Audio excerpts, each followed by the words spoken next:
kolonial itu menikmati. Nah, 3 fase itu menurut saya kalau studi keislaman dalam konteks turos mau dilihat. Jadi jangan hanya melihat prakolonial atau pasca kolonial, tapi juga era kolonial. Nah, era kolonial ini hari ini tentu banyak buktinya, mulai dari benteng, kemudian tempat-tempat bangunan-bangunan kuno, ya, kayak hampir semua kota besar saya kira punya sejarah bagaimana era kolonial ini memberikan warisan pada gedung-gedung. Nah, ternyata bukan hanya gedung, tapi juga cara berpikir. Nah, cara berpikir orang Indonesia ala kolonial, menurut beberapa catatan yang saya baca, juga masih ada di hari ini, walaupun era reformasi, apalagi era Orde Baru. Gitu. Nah, ini tentu saja kalau kita kembali kepada turos, maka ya harus dihilangkan cara berpikir kolonial itu. Tapi berpikirnya adalah bagaimana ketika Islam masuk di Indonesia atau berkembang di Indonesia sebelum kolonial.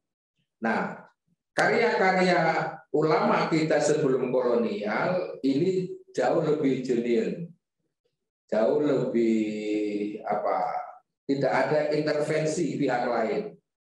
Menurut beberapa catatan yang saya temukan, naskah-naskah kuno era kolonial ini intervensi kolonial juga ada. Termasuk misalnya babat-babat yang muncul di setiap daerah. Kayak kajian saya kan babat Cirebon. Babat Cirebon itu namanya banyak. Bukan hanya babat Cirebon, ada juga Syajarah Cirebon. Nah, Syajarah Cirebon atau Syajarah Cirebon ini unik menurut saya. Pertama menggunakan aksara pegon, bahasa Cirebon, tapi di dalamnya itu ada sholawat nariyah. Nah, ini kan kalau bukan santri yang buat, tidak mungkin. Bahkan di Syajarah Cirebon itu, ya tentu menceritakan tentang awal mula Cirebon sampai dengan Cirebon abad 20, ada 14 jilid yang saya tahu ya. Di dalam Syajarah Cirebon ini juga ada ungkapan usoli fardhu zuhri misalnya. Nah, ini kan tidak mungkin model babat seperti ini, sejarah ini, kalau yang nulis bukan santri, kan tidak mungkin. Sementara babat-babat yang lain yang menggunakan aksara Jawa, seperti babat Kuningan, babat Cirebon, yang sudah mulai diaksarakan belakangan ini, itu tidak menyebut yang tadi saya sebutkan, soal usoli, soal sholawat, dan lain-lain. Yang ada di situ adalah beberapa tembang, mulai dari misalnya tembang ada Mas Kumambang, ada Wijil, ada banyak ya istilah-istilah tembang. Itu mulai sejarah tentang Sunan Gunung Jati itu menggunakan tembang, itu babat. Konon babat ini juga tidak semuanya murni karya ulama atau penulis, tapi juga ada pesanan. Saya pernah membaca salah satu catatannya Sunan Bogronyo. Jadi Sunan Bogronyo itu kan surat-suratnya dikumpulkan dan dibukukan, diterbitkan oleh INIS, satu penerbit kerjasama Islam Indonesia dengan Belanda, berjilid-jilid. Nah, salah satu surat yang menandaskan tentang Cirebon, Sunan Bogronyo menyebutkan bahwa ada tarekat kuno, ya, maksudnya ada tarekat Satariyah, tapi juga ada beberapa babat yang diminta oleh pihak kolonial untuk dituliskan. Nah, itu artinya apa? Artinya bahwa babat-babat atau manuskrip-manuskrip era kolonial tidak semuanya genuine, tapi juga ada pesanan. Ini wajar saja sebenarnya. Sama seperti kita tahu bahwa beberapa kitab kuning atau kitab-kitab penting juga ada pesanan dari khalifah atau sultan sultan atau yang lain, itu biasa saja sebenarnya. Tapi karena kita bicara potret Turos dan studi Islam di Indonesia, harus ada jarak menurut saya. Apalagi era hari ini adalah pasca kolonial. Jadi kolonial, cara berpikir kolonial ini juga harus dipisah. Kita sebagai warga Indonesia yang sudah merdeka, termasuk istilah-istilahnya juga kita harus hindari. Karena setiap kata itu kan punya ideologinya sendiri, punya perspektifnya sendiri. Gitu. Misalkan contoh, istilah yang punya perspektif kolonial, Javanologi, Sundanologi. Ini adalah istilah ini sebenarnya umum, tapi menurut ketika saya diskusi dengan peneliti dari Oriental juga, dari Amerika sama dari Eropa, ini Javanologi khususnya misalnya, kenapa Javanologi ini dilahirkan? Sebenarnya untuk mengumpulkan semua karya tentang Jawa, tapi sekaligus juga untuk menundukkan orang Jawa melalui Javanologi ini. Nah, awalnya saya ketika di Cirebon itu memang mau buat istilah Cirebonologi, tapi lalu dibilangin sama teman saya yang peneliti dari Inggris itu, harus kenapa kamu menggunakan istilah Cirebonologi? Itu kan istilah yang dikenal di kolonial. Sementara hari ini Indonesia sudah merdeka, Cirebon juga sudah bukan bagian dari kolonial. Kenapa nggak menggunakan istilah yang dikenal di pasca kolonial? Apa misalnya? Ya, Cirebon Studies, Feminist Studies, ada banyak istilah-istilah yang dikenal pasca kolonial.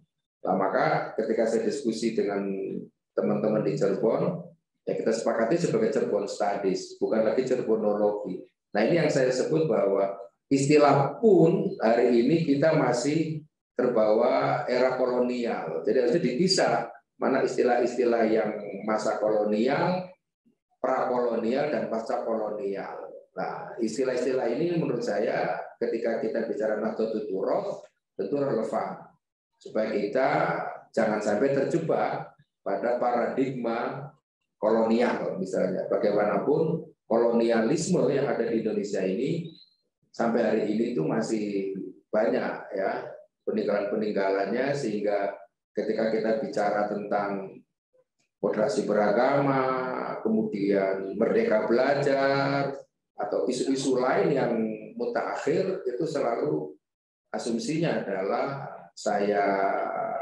musuh, saya kawan, dan itu kan cara berpikir kolonial. Ya, mestinya kan karena kita sudah merdeka, ada gagasan seperti ini, bagaimana ini dibangun untuk kemaslahatan atau sudah visi misi Indonesia, visi misi bangsa Indonesia, dan lain-lain. Nah, saya kira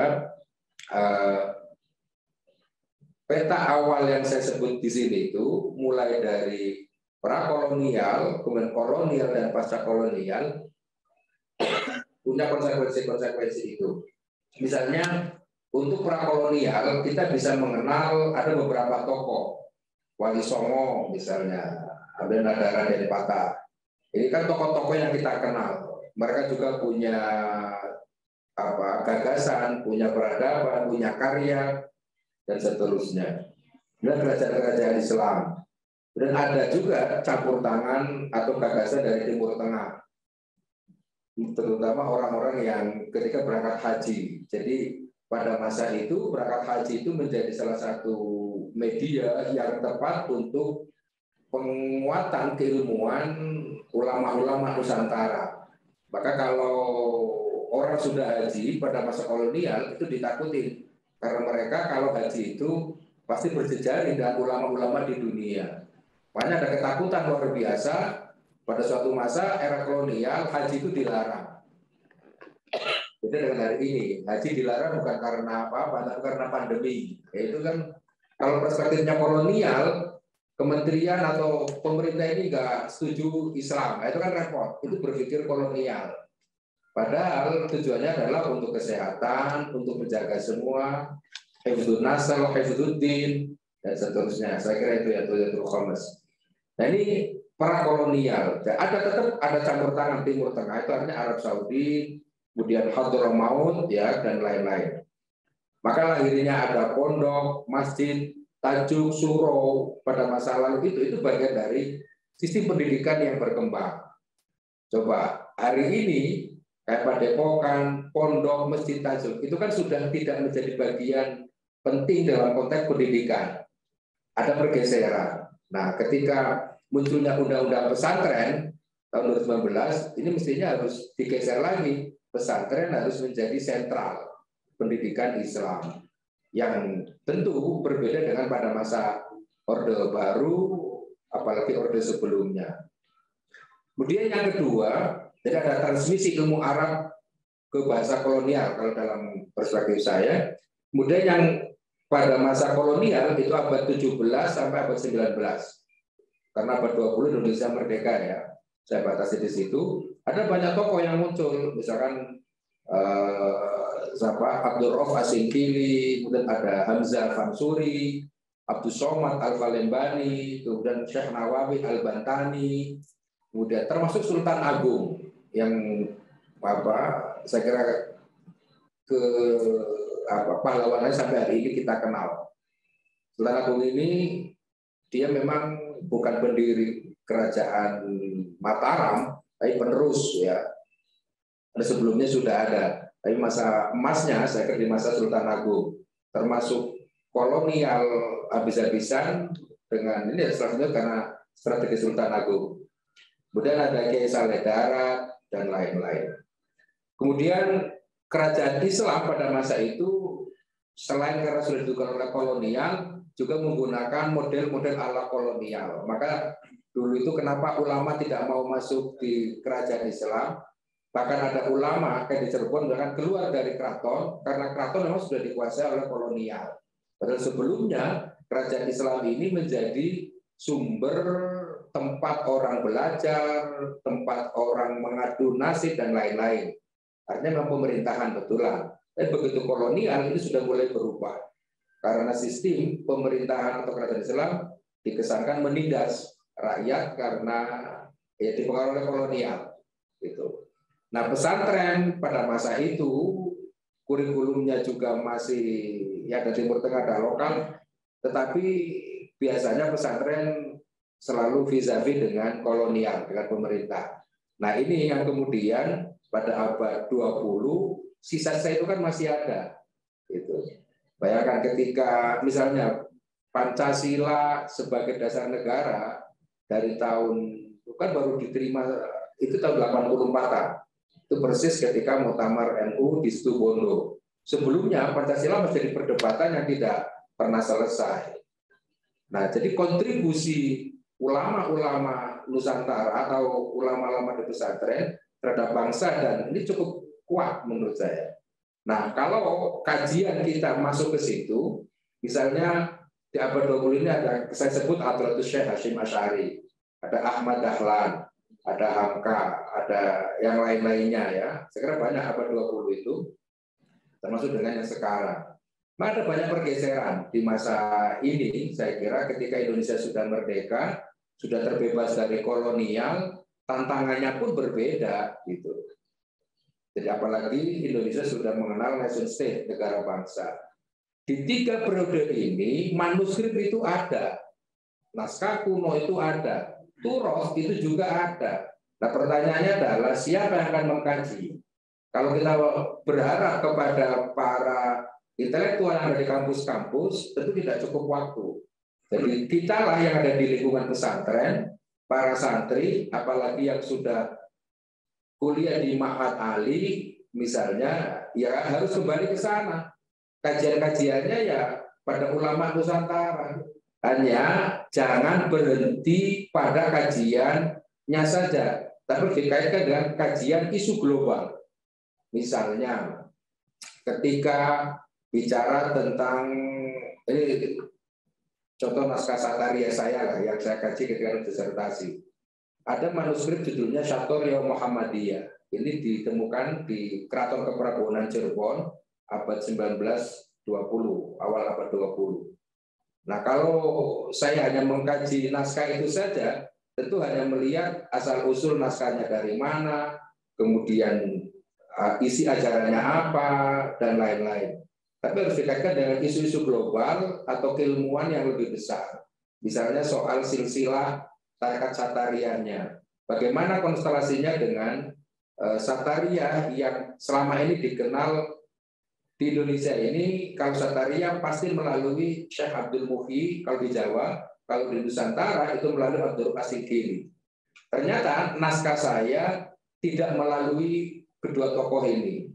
Walaupun di Jawa, di Cirebon, tapi silsilahnya melalui Abdullah bin Abdul Qahar, tidak melalui Syekh Abdul Muhyi Pamijahan. Di nasionalnya atau di Nusantara tidak melalui Abdul Qasim. Nah ini yang menurut saya, ini kan ada jaringan yang dan temuan menarik menurut saya. Di Cirebon itu tarekat Satariyah silsilahnya banyak. Ada yang melalui Abdul Muhyi, kayak tarekat Satariyah yang di Buntet, yang melalui keraton, ada juga yang tidak. Gitu. Nah, saya kira ini beberapa hal yang menurut saya kalau kajian manuskrip, jangan hanya kajian manuskripnya saja, tapi dikaitkan dengan isu-isu global. Dan hari ini saya kira ketika kampus-kampus dan pesantren sudah pada titik di kontemporer, sangat mudah sekali. Karena itu dalam tulisan saya ini, itu disebut dengan transformasi studi Islam keindonesiaan dunia. Kira-kira gitu ya. Ini kajian pasca kolonial. Jadi jangan hanya internal Indonesia, tapi juga kaitkan dengan isu-isu internasional, isu-isu yang lebih besar, supaya keilmuan yang kita kaji ini nyambung dengan keilmuan global. Saya kira itu sebagai pengantar. Terima kasih Mas moderator, kurang lebihnya mohon maaf. Assalamualaikum warahmatullahi wabarakatuh. Waalaikumsalam warahmatullahi wabarakatuh. Terima kasih atas pemaparan dari Dr. Harus Gamawan. Ini tadi saya catat dari pemaparan beliau, poin-poin pentingnya adalah pertama adalah turos. Ya, ini yang masih berbentuk manuskrip ini maka harus didekati dengan pendekatan filologi. Kalau kita sudah bisa menggunakan itu, maka kita akan bisa menguak apa yang terkandung di dalam manuskrip tersebut. Namun jika tidak menemukan sebuah manuskrip, namun menemukannya itu ada dalam kitab matbu', dan di situ biasanya ulama-ulama kita memiliki kreativitas karena zaman dulu, karena keterbatasan kertas biasanya, beliau kadang ada yang menulis di pinggiran kitab atau mungkin di belakang kitab, bahkan kelahiran anaknya atau mungkin momen-momen yang penting saat itu biasanya ditulis. Ada salah satu kitab mungkin Mustafa Babil Halaf itu, kitab tersebut itu milik dari Kiai Muharram Karangkates. Itu di belakang itu dia nulis ketika posisinya ada di Makkah Mukarramah. Nah, itu di kampung Syam, katanya Syamia. Saya cek ternyata kampung Syamia zaman dulu itu menjadi tempat ngumpulnya para ulama-ulama Jawa. Itu yang saya catat bahwa memang dalam hal ini khususnya dari para santri ini harus memiliki kepercayaan diri untuk berani masuk dan belajar di dunia manuskrip atau mungkin naskah-naskah kuno. Dan kalau lebih dikerucutkan lagi maka ya aksara-aksara Jawa atau bahkan mungkin kontak. Dan tidak menutup kemungkinan ada ma'atali fokus di bidang filologi. Nah ini malah bagus sekali. Itu poin yang pertama. Terus poin yang kedua, turos itu juga harus dilihat dari konteks atau isu global yang terjadi saat itu. Karena kelahiran sebuah karya itu tidak akan bisa terlepas dengan ruang yang melingkupinya. Tidak bisa muncul secara tiba-tiba dari ruang tanpa bisa.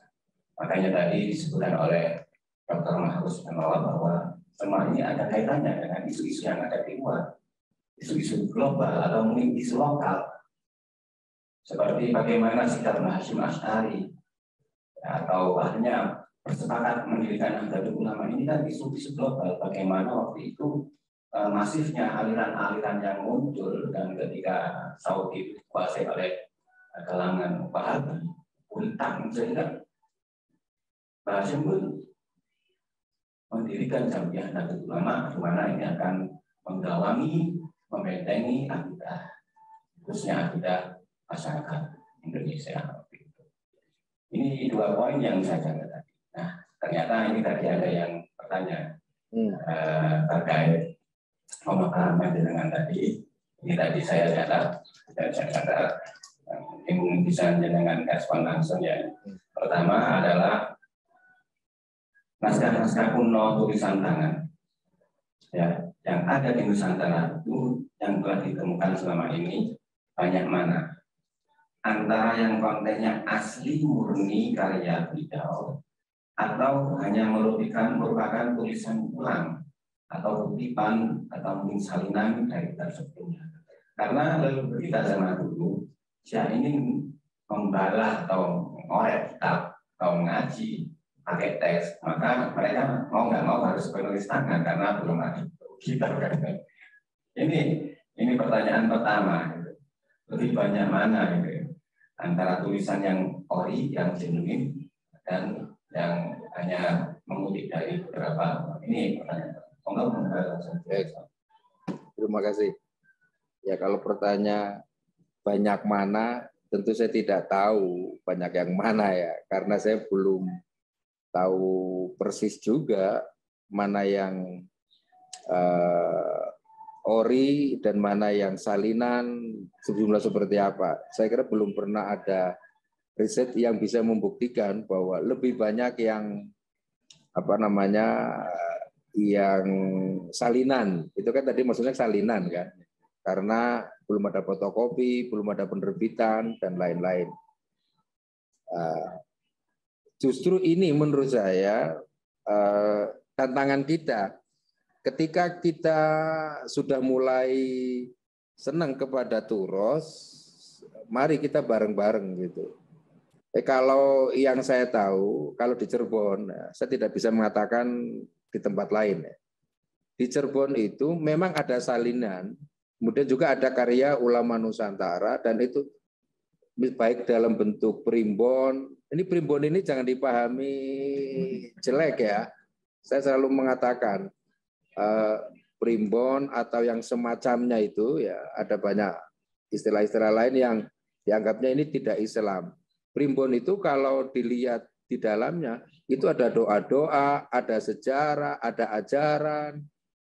Ini sebenarnya kayak catatan kecil aja, catatan ulama yang kemudian isinya itu doa-doa, ada raja dan lain-lain. Ini jangan dipahami ini loh ya. Kalau ada tulisan tangan, kemudian buku namanya primbon, itu dianggapnya tidak ilmiah. Belum tentu juga gitu. Memang ada yang cenderung dianggapnya terlalu spiritual atau bahasa yang lainnya yang agak negatif. Klenik gitu. Justru klenik itu ilmu Nusantara yang harus dibuktikan ilmiahnya gitu. Ini tidak ada di sana, ya, di sebelah sana, walaupun ada juga gitu. Intinya film-film horor juga ada kan di sana. Tapi bahwa primbon-primbon seperti ini, menurut saya seperti catatan ulama-ulama saja. Makanya kenapa penting untuk pengobatan melalui primbon itu banyak. Gitu. Jadi jangan dianggap remeh. Gitu. Tinggal bagaimana misalnya Fakultas Kedokteran mau melihat karya-karya ulama ini dibuktikan benar apa enggak resep-resep yang ada. Itu loh, jangan kemudian menyalahkan dulu, dicek dulu kebenarannya. Namanya ilmiah itu kan harus ada trial and error. Gitu. Nah, coba masa pandemi ini kan banyak obat-obatan yang dari ramuan-ramuan kan. Itu artinya apa? Ya, imunitas itu bisa dari situ. Obat kedokteran, paling pil lagi, obat lagi. Sekarang kan justru masa pandemi obat-obat herbal itu yang banyak beredar dan alhamdulillah coba wedang kemudian banyak ramuan-ramuan lain saya kira. Nah, dalam naskah pengobatan yang saya tahu itu juga menarik gitu. Daun-daunan termasuk pewarna itu kalau dari tumbuh-tumbuhan itu jauh lebih baik daripada pewarna yang non alami atau yang kimiawi gitu. Nah, ini yang kayak gini-gini kan harus dipelajari. Cuman kita kan terlalu lama era kolonial menurut saya, ilmu-ilmunya juga tidak banyak menghargai ilmu pribumi, ilmu lokal yang dikuasai oleh kearifan lokal gitu. Jadi kita ya semakin kehilangan atau aliniasi dengan pengetahuan yang kita punyai. Jadi menurut saya itu Mas, saya tidak bisa mengatakan lebih banyak mana. Tapi kalau di Cirebon memang ada salinan kayak misalnya yang diindikasi sebagai karya Ibnu Arabi. Tetap Miftahun Uzisuna ya. Apa ya? Saya lupa. Tapi kurang lebih itu karena di kolofonya memang tertulis Ibnu Arabi, Muhyiddin Ibnu Arabi, hanya dalam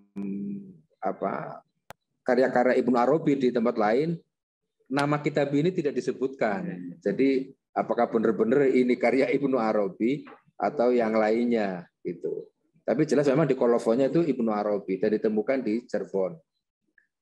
Hanya memang di Cirebon itu selain Arab juga ada pegonya, artinya ada terjemahan baris gitu ya, yang miring-miring itu, dan itu tentu karya ulama kita ya di situ. Jadi kalaupun salinan yang harus dilihat adalah jangan Arabnya, tapi bagaimana terjemahannya juga bahasan dari ulasan dari ulama kita. Nah, itu keilmuan kita ada di situ. Itu. Nah, ini kalau di filologi mengkaji pinggiran terjemahan itu jadi disertasi bisa. Karena itu mengungkap kalau dalam teori sastranya ada resepsi, ada ilmu pengetahuan yang dibangun di situ, dan juga ada pendapatnya sang pengarang atau penulis.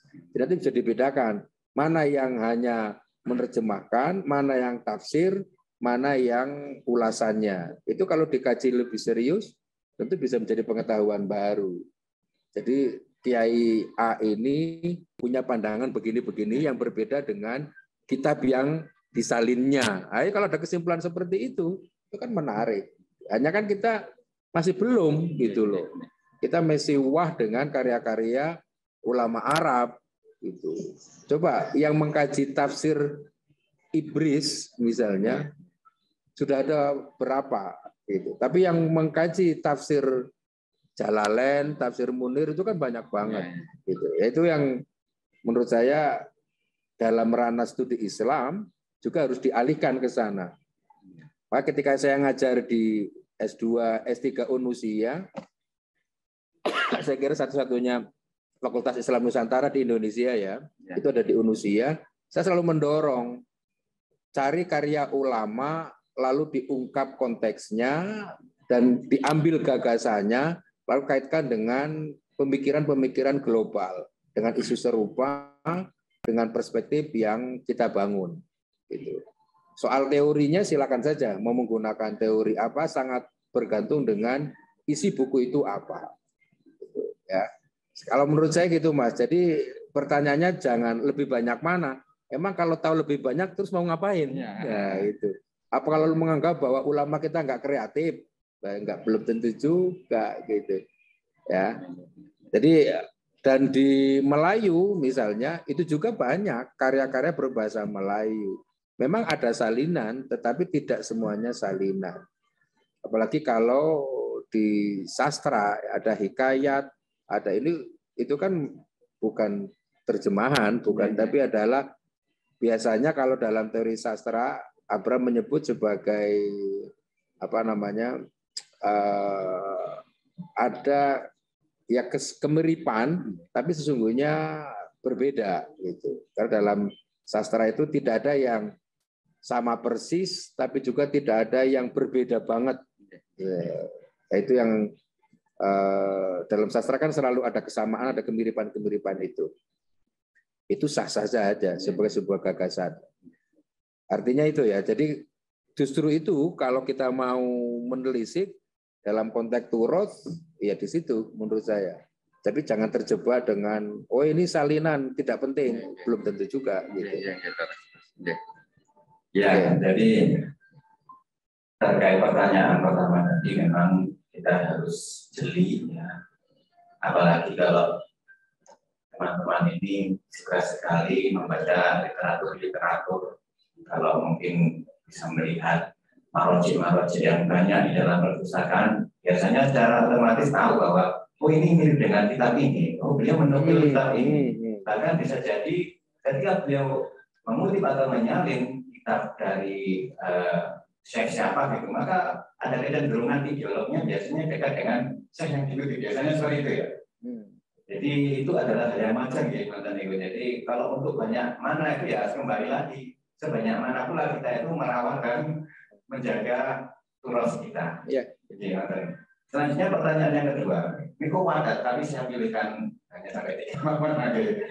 Yang kedua ini adakah manuskrip Islam tentang hubungan lintas agama di Nusantara? Bila ada, mungkin jenengan bisa menyebutkan. Mengingat toleransi agama di Nusantara dari dulu kan sudah terjalin dengan baik, mungkin bisa jenengan sampaikan. Nah, ini dari LPMK Kabupaten Pasuruan. Dan ada pertanyaan tambahan, tapi ini lebih kepada tentang LPM manuskrip di LPM itu apakah ada gitu. Wah ini salah satu tapi yang pertama tadi ini tentang manuskrip yang ada hubungannya dengan toleransi, hubungan lintas agama. Oke. Saya memang belum menemukan persis bahwa ada naskah yang mengkaji hubungan antaragama atau kajian yang khusus terkait dengan itu. Tapi saya bisa mengatakan bahwa umat agama di Indonesia ini itu punya manuskrip. Misalnya di Ambon itu ajaran Kristen, saya lupa persisnya ya, apa Injil atau bukan, itu ditulis dalam bahasa Melayu, aksara Jawi. Itu menurut saya juga menarik ya. Artinya tidak semua juga yang bahasa Melayu, kalau kita nggak hati-hati ya, kemudian aksara Jawi itu pasti Islam gitu. Tapi kalau lihat hikayat atau cerita-cerita yang terkait dengan hubungan antaragama ya ada itu. Tapi kelihatannya di cerita. Jadi hikayat atau apa gitu ada. Itu biasanya kalau dalam filologi Melayu itu transisi dari Hindu ke Islam. Gitu. Jadi di Melayu itu memang kelihatan bagaimana transisi antara Melayu Hindu dengan Melayu yang Islam. Itu kelihatan sekali. Termasuk sebutan nama juga kadang-kadang dibedakan. Bahkan orang Melayu, ya Sumatera dan sekitarnya, memang lebih suka menggunakan istilah ala Islam dibanding dengan ala Hindu. Itu di beberapa tempat seperti itu. Tapi transisi itu ada tentu saja, tapi memang saya belum menemukan ya. Tapi ini menurut saya ini menarik. Kalau ini yang sering dibilang oleh para filolog. Filolog itu kan memang kalau sering banyak manuskrip, maka akan semakin banyak tahu pengetahuan. Makanya saya senang sekali Nahdlatul Turoth ini harus sebanyak-banyak memang baca manuskrip. Manuskrip apapun. Jangan hanya manuskrip terkait dengan tokoh tertentu, isu tertentu, tapi apa saja gitu. Mulai dari pengobatan, tumbuh-tumbuhan, keris, kemudian bangunan rumah. Jadi kalau di Cirebon itu cara membuat rumah saja itu ada naskahnya. Oh, gitu. Gitu. Jadi kapan ininya, bagaimana, ngadepnya kemana, Mungkin itu feng ada. shui ya, kan? Kayak feng shui kayak gitu. Iya, ya kalau sekarang kayak feng shui Iya. gitu, ada. Itu jadi makanya itu kan kekayaan yang luar biasa gitu bagi kita. Saya sering menyebut karena waktu saya di Cirebon itu sering ya menulis lah terkait dengan pengetahuan Cirebon. Jadi apakah Islam di Cirebon itu sama dengan Islam yang lain atau berbeda dan di mana keterpautannya atau kesamaannya, terutama dengan Jawa ya, karena Cirebon ini kan ingin mengidentifikasi dirinya bukan Jawa, bukan Sunda, gitu. Ya Cirebon ya Cirebon, karena tahun 2013 itu Cirebon itu menjadi suku. Tentu ini tidak populer ya, tapi ini orang-orang Cirebon dalam BPS itu atau ya yang statistik Cirebon itu menjadi suku. Nah ini yang karena orang Cirebon juga bahasa Cirebonnya juga ingin menjadi bahasa yang independen, tidak terpengaruh oleh Jawa juga Sunda. Nah ini kalau tidak didukung oleh intelektualnya, praktisi dan lain-lain, ya nggak bisa. Kecuali melalui manuskrip, bukti-bukti itu yang bisa menunjukkan bahwa Cirebon itu etnis tersendiri, juga bahasa sendiri. Nah, saya kira ini contoh saja, Mas. Jadi, dan di Cirebon, kalau hubungan antara agama yang Tionghoa, Arab, kemudian Islam, itu banyak sekali. Terutama